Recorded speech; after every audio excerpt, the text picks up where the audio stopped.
programa ay rated PG. Patnubay at gabay ng magulang ay kailangan sa mga batang manonood. Mapanganib na level ng damang init na itala ngayong araw sa Metro Manila at mga probinsya.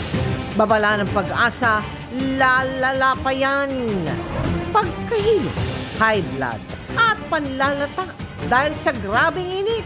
Karaniwang reklamo ng mga dinadala sa mga health center. Naabong 300,000 pesos ng isang nasunugang sa tubig, pwede bang papalitan sa bangko? Nilamon ng sunog ang buong warehouse ng isang kilalang tindahan ng mga home at construction supplies sa Baliwag, Bulacan. Sa tindi ng sunog, bumigay pati kisame ng gusali. Nasa frontline ng balitang yan, si Marian Enriquez.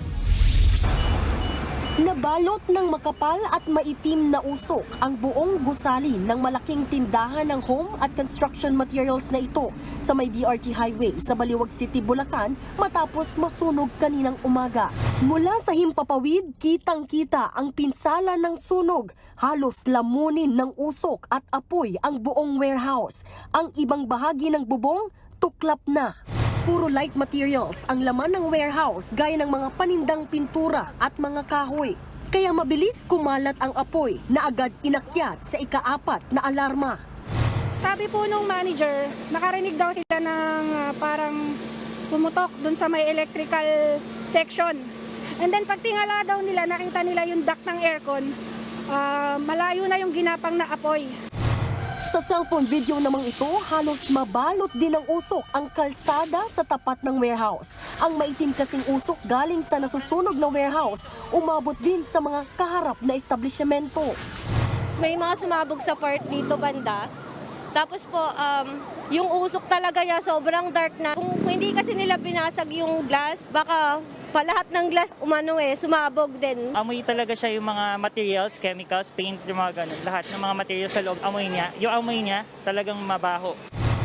Sa loob naman ng mismong warehouse, wala nang naisalba sa lahat ng nakaimbak na paninda sa loob. Sa tindi kasi ng sunog, bumaksak na ang kisame ng warehouse.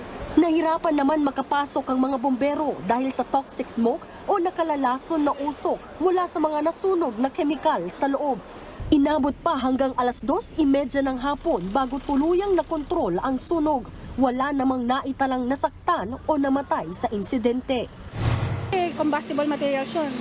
And then, syempre pag paint, hindi mo naman pwedeng patayin basta-basta ng tubig yan. Matagal talaga. Nagbabalita mula sa Frontline, Marian Enriquez, News 5. Mga kapatid, Cheryl Cosim po, huwag maging huli at maging una sa lahat sa balitaan. Para sa tuloy-tuloy na talakayan sa Frontline, mag-follow at mag-subscribe sa social media pages ng News 5.